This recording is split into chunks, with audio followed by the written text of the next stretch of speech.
I am a woman and I am resilient. Being a woman to me means I can overcome hardships and struggles and emerge strong, but still be vulnerable and show my emotions without feeling weak. I am tenacious, compassionate, gentle, and firm. I can do anything my heart desires and become someone I aspire to be.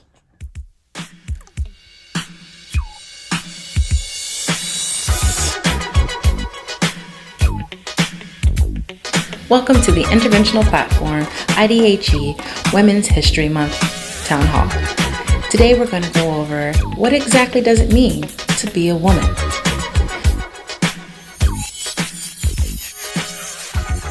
Here's an excerpt from an article by CNN in November of 2020.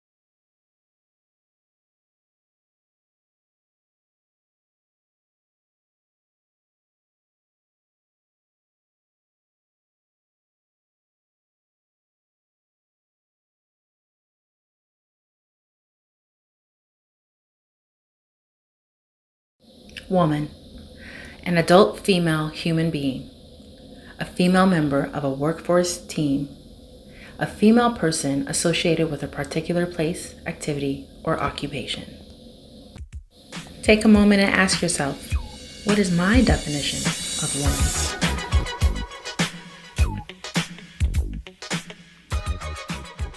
Why do we celebrate Women's History Month? International Women's Day, which is on March 8th, started back in 1911 as a global celebration of women's educational initiatives and customs. More than 1 million women and men attended rallies campaigning for women's rights to work, vote, be trained, and hold public office. Women's History Month celebrations formally started right here in Northern California in Santa Rosa. It started with school celebrations and transformed into something much more. In 1980, U.S. President Carter declared Women's History Week, and 6 years later, Congress passed a bill that turned March into Women's History Month. Today, it is celebrated by all groups everywhere. By highlighting women who have made a difference in history, we open up a world of possibilities for young women everywhere. There's been many women who inspired me, but I'll take this opportunity to call out my wife, Lori, who is a nurse, was a labor and delivery nurse who we met when I was an intern on the wards.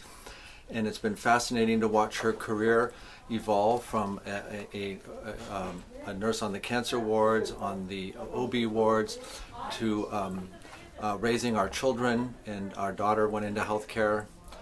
She rented breast pumps. She now has pivoted to alternative medicine. She's a massage therapist. She does alternative healing. And so her healing journey has been amazing, and she's had the courage to change her career, where I keep coming here to work every day. So my wife inspires me, and I love her very much.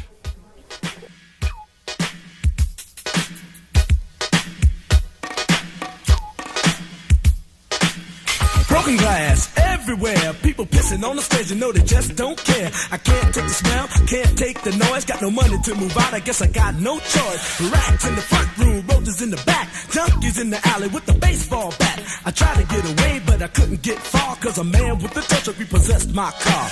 Don't push me, cause I'm close to the edge. I'm trying not to lose my head.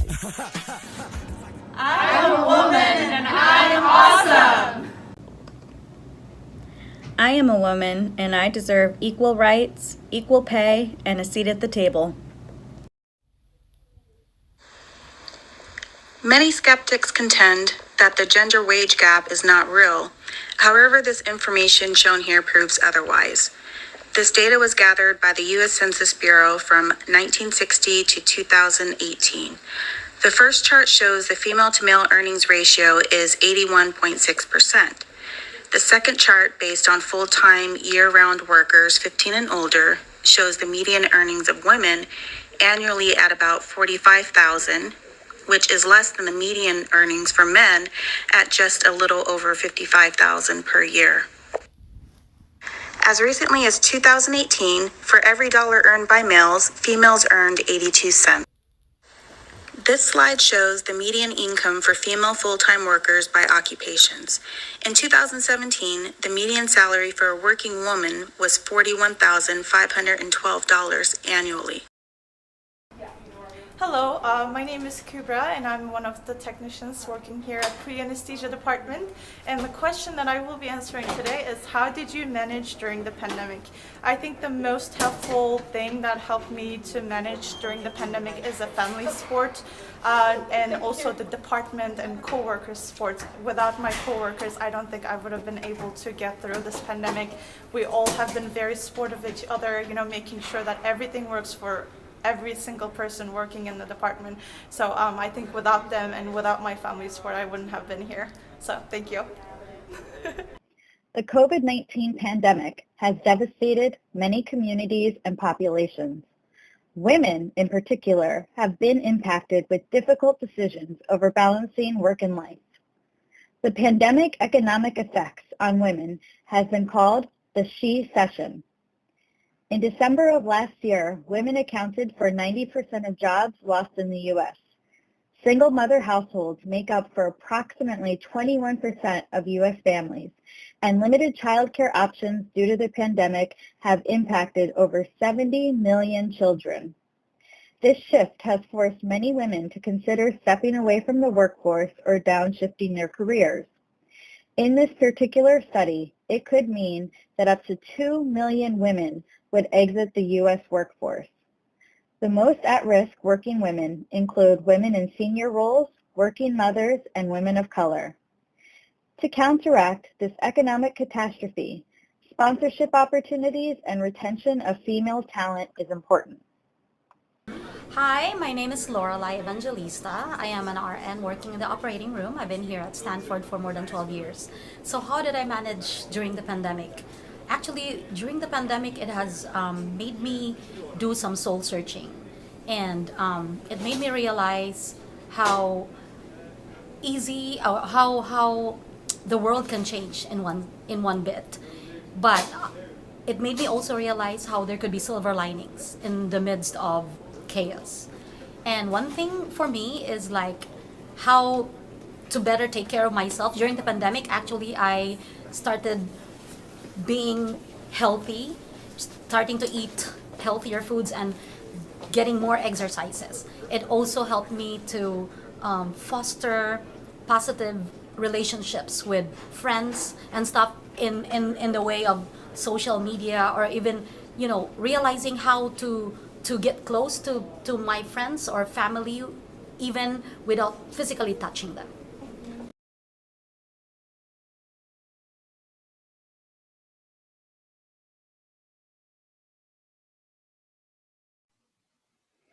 Hello, everyone. Thanks for joining for our celebration of Women's History Month. I wanted to talk about a woman who was particularly influential to me, and that was my grandmother, Hermine. I was extremely close to her and talked to her almost every day until her death when I was 17 years old. When she was growing up, she dreamt of going to college, and specifically Vassar College, but unfortunately, this was during the Great Depression, and she had to work for her family to help support them and never had the opportunity. I was lucky enough to be able to go and actually go to her choice of school, Vassar. Vassar is a special place as it's a seven-sister school and the only one that allows men to attend along with women, originally a women's only college. At Vassar, I was able to get a very well-rounded liberal arts education, take women's studies, and all sorts of other courses that has really enhanced my ability to learn, along with all the science courses that I all took to go to medical school. I'm so thankful to have had her in my life, and to have had the opportunity to go to the place that she always wanted to.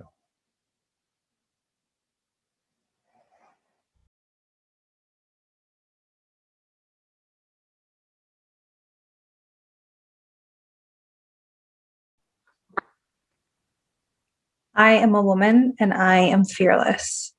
These words from Nikita Gill embody to me what I believe a fearless woman is.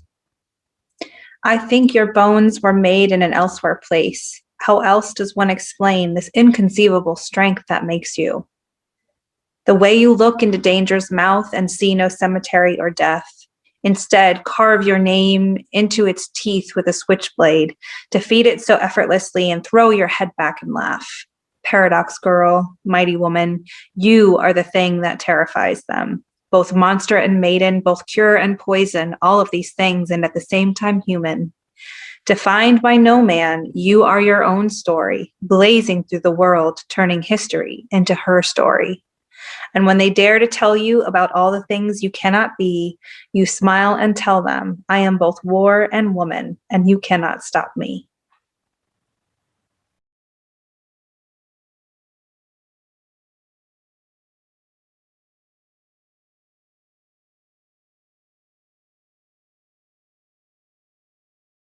Hi, I'm Sarah. I'm a nurse in the interventional radiology department. And for Women's History Month, I wanted to tell you guys about a woman who inspired me or motivated me. My inspiration is Shaylin Flanagan. She is a marathon runner. She has multiple Olympic gold medals. Essentially, she has pushed her barriers and pushed past what society said was okay for a woman, and really just inspires me to be better and run faster. And so, yeah. That's my motivator.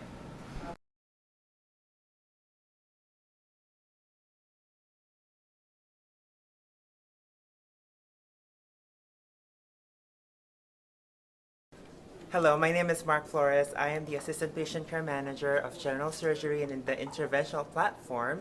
And I have this question. Tell us about a woman who inspired or motivated you.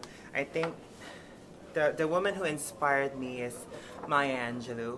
And one of the main things that she is a proponent of is standing your ground and making sure to hold in and lean into that person that you are. And being a person, an immigrant myself, she was able to inspire me to stand in my own, harness my skill, study a lot, and just be brave. That's it. Happy Women's Day.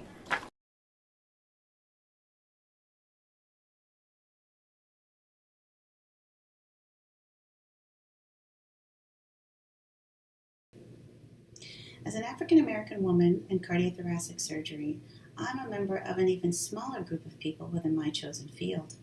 I can attest firsthand to the challenges faced by many of us who live at the intersectionality between gender and race, making our attempts at breaking glass ceilings an even more daunting task. Happy International Women's Month. I am a woman and I hike high mountains.